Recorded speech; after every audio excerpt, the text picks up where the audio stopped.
महाराज जनक के गुरु सतानंद जी भगवान श्री राम से कहते हैं, श्री राम,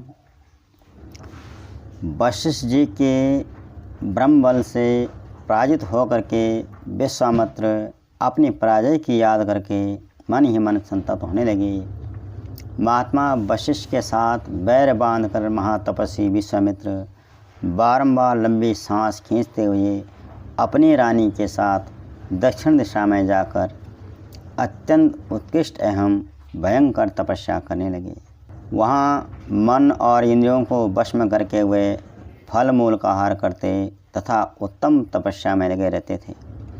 वहीं उनके हविष्पंद, मधुष्पंद, दृढ़ नेत्र और महारथ नामक 4 पुत्र उत्पन्न हुए, जो सत्य और धर्म में तत्पर रहने वाले थे। विश्वामित्र जी को तपस्या करते हुए जब 1000 वर्ष पूरे हो गए, तब ब्रह्मा जी ने उन्हें दर्शन दिया और कहा, कौशिक नंदन, तुमने तपस्या के द्वारा राजर्षियों के लोकों पर विजय पाई है। इस तपस्या के प्रभाव से हम तुम्हें सच्चा राजर्षि समझते हैं। ऐसा कहकर ब्रह्मा जी अपने लोक को चले गए और ब्रह्मा जी की बात सुनकर विश्वामित्र जी का मुख लज्जा से कुछ झुक गया। वह बड़े दुख से व्यथित हो दीनतापूर्वक मन ही मन यूँ कहने लगे, ओहो, मैंने इतना बड़ा तप किया तो भी ऋषियों सहित संपूर्ण देवता मुझे राजर्षि समझते हैं। मालूम होता है इस तपस्या का कोई फल नहीं हुआ। सतानंद जी कहते हैं, श्री राम, मन में ऐसा सोचकर अपने मन को वश में रखने वाले महातपस्वी धर्मात्मा विश्वामित्र पुनः भारी तपस्या में लग गए। इसी समय इक्ष्वाकु कुल की कीर्ति बढ़ाने वाले एक सत्यवादी और जितेंद्र राजा राज्य करते थे। उनका नाम त्रिशंकु था। राजा त्रिशंकु के मन में विचार हुआ कि मैं कोई ऐसा यज्ञ करूं जिससे अपने इस शरीर के साथ ही देवताओं की परम गति स्वर्गलोक को सशरीर पहुंच जाऊं। तब राजा त्रिशंकु ने अपने पुरोहित वशिष्ठ जी को बुलाकर अपना ये विचार उनके सामने रखा। तब महात्मा वशिष्ठ ने बताया कि ऐसा सशरीर स्वर्ग जाना असंभव है। अपने गुरु के द्वारा कोरा उत्तर सुन करके राजा त्रिशंकु अपने कर्म की सिद्धि के लिए दक्षिण दिशा में महर्षि वशिष्ठ जी के पुत्रों के पास गए। वशिष्ठ जी के पुत्र लंबे समय से दीर्घकाल से तपस्या में परित होकर तप करते थे। उस स्थान पर पहुंचकर उन्होंने महातेज त्रिशंकु ने देखा कि मन को वश में रखने वाले वे वशिष्ठ जी के 100 परम तेजस्वी वशिष्ठ कुमार तपस्या में संलग्न हैं। राजा उनके पास गए और क्रमशः सभी को प्रणाम किया और अपने लज्जा से अपने मुख को नीचा करके हाथ जोड़कर उनसे बोले, गुरुपुत्रों, आप शरणागत वत्सल हैं। मैं आप लोगों की शरण में आया हूँ, आपका कल्याण हो। मैं सशरीर स्वर्गलोक जाना चाहता था, उसके लिए यज्ञ करने की मेरी इच्छा थी, पर गुरु वशिष्ठ जी ने मना कर दिया। अतः आप लोग ही मुझे मेरा वह यज्ञ करें जिससे मैं सशरीर स्वर्गलोक को प्राप्त करूं।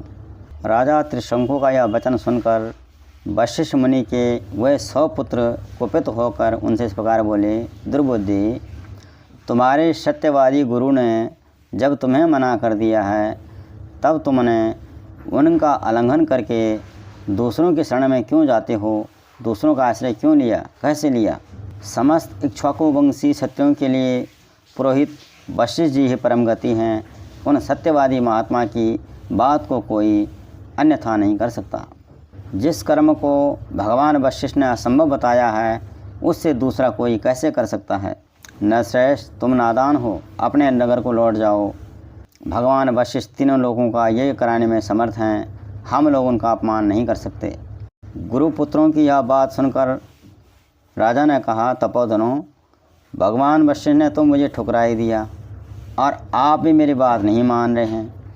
आपका कल्याण हो, अब मैं किसी दूसरे और की शरण में जाऊंगा। त्रिशंकु का घोर अभिसंधिपूर्ण वचन सुनकर महर्षि वशिष्ठ के पुत्रों ने कुपित होकर उन्हें शाप दे दिया, अरे तू जा, चांडाल हो जा। ऐसा कहकर महात्मा अपने अपने आश्रम में प्रविष्ट हो गए।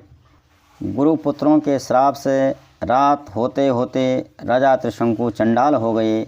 उनके शरीर का रंग नीला हो गया, कपड़े भी नीले हो गए और प्रत्येक अंग में रुक्षता आ गई। सिर के बाल छोटे छोटे हो गए, सारे शरीर में चिता की राख से लिपट गई और विभिन्न अंगों में जो सोने के आभूषण वगैरह थे वह सब लोहे में परिवर्तित हो गए।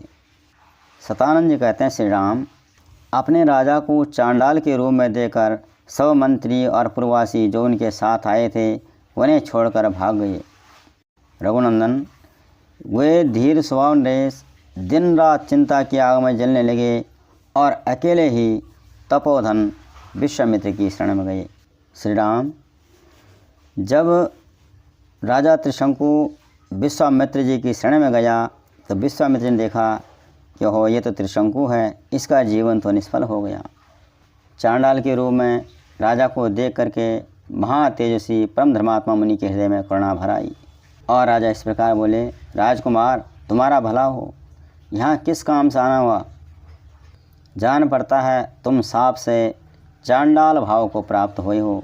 विश्वामित्र जी के पूछने पर चांडाल भाव को प्राप्त हुए राजा ने कहा, तपोधनो महर्षि मुझे मेरे गुरु और गुरुपुत्र ने ठुकरा दिया। जो मुझे मनो अभिष्ट वस्तु को पाना चाहता था उससे न पाकर विपरीत अवस्था को प्राप्त हो गया हूँ।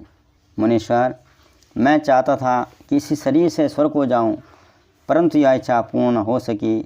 मैंने सैकड़ों यज्ञ किए हैं किंतु उनका भी कोई फल नहीं मिला। मैंने नाना प्रकार के योगानुष्ठान किया, प्रजावर्ग की धर्मपूर्वक रक्षा की और शील अहिंसा आचार के द्वारा महात्माओं गुरुजनों को संतुष्ट रखने का प्रयास किया। इस समय भी मैं यज्ञ करना चाहता था, अतः मेरा यह प्रयत्न धर्म के लिए ही था। मुनि परवर तो भी मेरे गुरुजन मुझ पर संतुष्ट न हो सके, यह देखकर मैं दैव को ही बड़ा मानता हूँ। पुरुषार्थ तो निरर्थक ही जान पड़ता है। दैव सब पर आक्रमण करता है, दैव ही सबकी परम गति है। मुनि मैं अत्यंत आर्त होकर आपकी कृपा चाहता हूँ। दैव ने मेरे पुरुषार्थ को दबा दिया है। मैं आपका भक्त हूँ, आपका भला हो, आप मुझ पर अवश्य कृपा करें। अब मैं आपके सिवा दूसरे किसी की शरण में नहीं जाऊँगा, दूसरा कोई मुझे शरण देने वाला है भी नहीं। आप ही अपने पुरुषार्थ से मेरे दुर्दैव को पलट सकते हैं। सतानंद जी कहते हैं, श्री राम साक्षात चांडाल के स्वरूप को प्राप्त हुए राजा त्रिशंकु के इन वचनों को सुन करके विश्वामित्र जी दया से दृढ़ होकर उनसे बोले, राजन तुम्हारा स्वागत है। मैं जानता हूँ तुम बड़े धर्मात्मा हो, डरो मत, मैं तुम्हें शरण दूंगा। राजन तुम्हारे यज्ञ में सहायता करने वाले समस्त पुण्यकर्मा महर्षियों को मैं आमंत्रित करता हूँ, फिर तुम आनंदपूर्वक यज्ञ करना।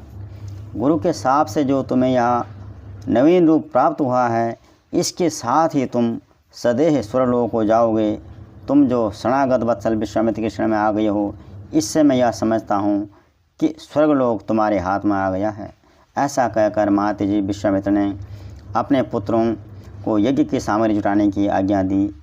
फिर अपने शिष्यों को बुलाकर उनसे यह बात कही कि तुम लोग मेरी आज्ञा से अनेक विषयों के ज्ञाता समस्त ऋषि मुनियों को, जिनमें वशिष्ठ के पुत्र भी सम्मिलित हों, उनके शिष्यों सुहृदों ऋतुजनों सहित बुला लाओ। जिससे मेरा संदेश देकर बुलाया गया हो अथवा दूसरा कोई यदि इस यज्ञ के विषय में कोई मेरी अवहेलनापूर्ण बात कहे तो तुम लोग वह सब पूरा मुझसे आकर कहना। उनकी आज्ञा मानकर सभी शिष्य चारों दिशाओं में चले गए। फिर तो सब देशों में से ब्रह्मादि मुनि आने लगे।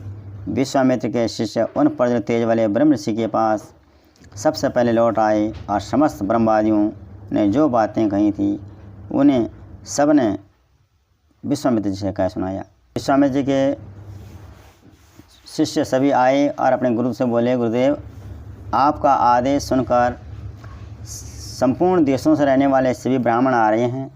केवल महोदय नामक ऋषि और वशिष्ठ जी के पुत्रों को छोड़कर सभी महर्षि यहाँ आने के लिए प्रस्थान कर चुके हैं। मुनि श्रेष्ठ वशिष्ठ जी के पुत्रों ने क्रोध भरी वाणी से जो कुछ कहा है वह आप सुने। महर्षि वशिष्ठ जी के पुत्रों ने कहा कि जो विशेषता चंडाल है और जिसका यज्ञ कराने वाला आचार्य भी क्षत्रिय है, उसके यज्ञ में देव ऋषि अथवा ब्राह्मण लोग हविष्य का भोजन कैसे कर सकते हैं, अथवा चंडाल का अन्न खाकर विश्वामित्र से पालित हुए ब्राह्मण स्वर्ग में कैसे जा सकते हैं। मुनि परवर महोदय के साथ वशिष्ठ के सही पुत्र ने क्रोध से आंखें लाल करके ये बातें कही हैं। अपने शिष्यों की वशिष्ठ जी के पुत्रों की कही हुई बात सुन करके विश्वामित्र ने बोला कि मैं उग्र तपस्या में लगा हूँ और दोष या दुर्भावना से रहित हूँ, तो भी मुझ पर दोषारोपण करते हैं वे लोग। वे दुरात्मा भस्मीभूत हो जाएंगे, इसमें संशय नहीं है। आज काल पाश से बंद कर वे यमलोक में पहुँचा दिए गए। अब ये 700 जन्मों तक मुर्दों की रखवाली करने वाली, निश्चित रूप से कुत्ते का मांस खाने वाली मुष्टिक नामक प्रसिद्ध निर्दय चांडाल जाति में जन्म ग्रहण करें। वे लोग विकृत हैं विरूप होकर इन लोकों में विचरें। साथ ही दुर्बुद्धि महोदय भी, जिसने मुझे दोषहीन को भी दूषित किया है, मेरे क्रोध से दीर्घकाल तक सब लोगों में निंदित, दूसरे प्राणियों की हिंसा में तत्पर और दया शून्य निषाद योनि को प्राप्त करके दुर्गति भोगेगा। ऋषियों के बीच में ऐसा कहकर महातपस्वी महातेजस्वी एवं महामुनि विश्वामित्र चुप हो गई। सतानंद जी कहते हैं, श्री राम महोदय सहित वशिष्ठ के पुत्रों को अपने तपोबल से नष्ट हुआ जान महातेजस्वी विश्वामित्र ने ऋषियों के बीच में जाकर कहा, मुनीश्वरों, ये इक्ष्वाकु वंश में उत्पन्न हुए राजा त्रिशंकु हैं। इनकी इच्छा है कि मैं अपने इसी शरीर से देवलोक पर अधिकार प्राप्त करूं। अतः आप लोग मेरे साथ रहकर ऐसे यज्ञ का अनुष्ठान करें जिससे इन्हें इस शरीर से ही देवलोक की प्राप्ति हो सके। विश्वामित्र जी की बात सुनकर धर्म को जानने वाले सभी महर्षियों ने इकट्ठे होकर के आपस में धर्म परामर्श किया और आपस में बोले कि इनकी बात हमें माननी पड़ेंगी, क्योंकि अगर हम ऐसा नहीं करेंगे तो ये रोषपूर्वक शाप दे देंगे। अतः हम वही ऐसा यज्ञ करेंगे जिससे विश्वामित्र के तेज से ये इक्ष्वाकु नंदन त्रिशंकु सशरीर स्वर्गलोक में जा सकें। इस तरह विचार करके उन्होंने सर्वसम्मति से यह निश्चय किया कि यज्ञ आरंभ किया जाए। ऐसा निश्चय करके महर्षियों ने उस समय अपना अपना कार्य आरंभ किया। महातेजस्वी विश्वामित्र स्वयं ही उस यज्ञ में याजक हुए। फिर क्रमशः अनेक मंत्रवेता ब्राह्मण ऋतुज हुए, जिन्होंने कल्प शास्त्र के अनुसार विधि एवं मंत्रोच्चारण पूर्वक सारे कार्य संपन्न किए। बहुत समय तक यत्नपूर्वक मंत्र पाठ करके महातपस्वी विश्वामित्र ने अपना अपना भाग ग्रहण करने के लिए संपूर्ण देवताओं का आह्वान किया, परंतु उस समय वहाँ भाग लेने के लिए वे देवता नहीं आए। इससे महामुनि विश्वामित्र को बड़ा क्रोध हुआ और उन्होंने सुरवा उठाकर रोष के साथ राजा त्रिशंकु से कहा, नरेश्वर, अब तुम मेरे द्वारा उपार्जित तपस्या का बल देखो। मैं अभी तुम्हें अपनी शक्ति से सशरीर स्वर्गलोक में पहुंचाता हूं। नरेश्वर, यदि मैंने तपस्या का कुछ भी फल प्राप्त किया है तो उसके प्रभाव से तुम सशरीर स्वर्गलोक को जाओ। विश्वामित्र मुनि कितना कहते ही राजा त्रिशंकु सब मुनियों के देखते देखते उस समय अपने शरीर के साथ ही स्वर्गलोक को चले गए। त्रिशंकु को स्वर्गलोक में पहुंचा देख समस्त देवताओं के साथ पाक शासन इंद्र ने उनसे इस प्रकार कहा, मूर्ख त्रिशंकु, तो फिर यहाँ से लौट जा। तेरे लिए स्वर्ग में स्थान नहीं है, तो गुरु के शाप से नष्ट हो चुका है। अतः नीचे मुँह किए पुनः पृथ्वी पर गिर जा। इंद्र के इतना कहते ही राजा त्रिशंकु तपोधन विश्वामित्र को पुकार कर त्राही त्राही की रट लगाते हुए पुनः स्वर्ग से नीचे गिरे। चीखते चिल्लाते हुए त्रिशंकु की वह करुण पुकार सुनकर कौशिक मुनि को बड़ा क्रोध हुआ। वह त्रिशंकु से बोले, राजन, वहीं ठहर जा, वहीं ठहर जा। उनके ऐसा कहने पर त्रिशंकु बीच में ही लटके रह गए। तत्पश्चात तेजस्वी विश्वामित्र ने अपनी तपस्या के प्रभाव से ऋषि मंडल के बीच दूसरे प्रजापति के समान दक्षिण मार्ग के लिए नए सप्त ऋषियों की सृष्टि की तथा क्रोध से भरकर उन्होंने नए नक्षत्रों का भी निर्माण कर डाला। वे महायशस्वी मुनि क्रोध से कलुषित हो दक्षिण दिशा में ऋषि मंडली के बीच नूतन नक्षत्रमालाओं की सृष्टि करके यह विचार करने लगे कि मैं दूसरे इंद्र की सृष्टि करूँगा अथवा मेरे द्वारा रचित स्वर्गलोक बिना इंद्र के ही रहेगा। ऐसा निश्चय करके उन्होंने क्रोधपूर्वक नूतन देवताओं की सृष्टि प्रारंभ कर दी। इससे समस्त देवता, असुर और ऋषि समुदाय घबरा गए और वहां आकर महात्मा विश्वामित्र से बोले, महाभाग, ये राजा त्रिशंकु गुरु के शाप से अपना पुण्य नष्ट करके चांडाल हो गए हैं, अतः तपोधन ये सशरीर स्वर्ग में जाने के अधिकारी नहीं हैं। विश्वामित्र बोले, देवगणों, आपका कल्याण हो। मैंने राजा त्रिशंकु को स्वदेश स्वर्ग भेजने की प्रतिज्ञा कर ली है, अतः इसे मैं झूठी नहीं कर सकता। अतः महाराज त्रिशंकु को सदा स्वर्गलोक का सुख प्राप्त होता रहे। मैंने जिन नक्षत्रों का निर्माण किया है वह सब सदा मौजूद रहें। जब तक संसार रहे तब तक ये सभी वस्तुएं जिनकी मेरे द्वारा सृष्टि हुई है सदा बनी रहें। देवताओं, आप सब लोग इन बातों का अनुमोदन करें। तब सब देवताओं ने कहा, महर्षि, ऐसा ही हो। आपकी बनाई हुई सभी वस्तुएं सदा ऐसी बनी रहेंगे। आपका कल्याण हो। मुनिश्रेष्ठ, आपके रचे हुए अनेक नक्षत्र आकाश में वैश्वानर पथ से बाहर प्रकाशित होंगे और उन्हीं ज्योतिर्मय नक्षत्रों के बीच में श्रीनीचा की त्रिशंकु भी प्रकाशमान होंगे।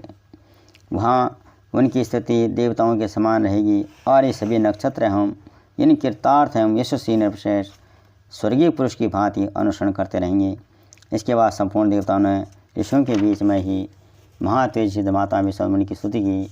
इससे प्रसन्न होकर उन्होंने बहुत अच्छा कहकर देवताओं का अनुरोध स्वीकार कर लिया और यज्ञ समाप्त होने पर सब देवता और तपोधन महर्षि जैसे आए थे उसी प्रकार अपने अपने स्थान को लौट गए। जय श्री राम।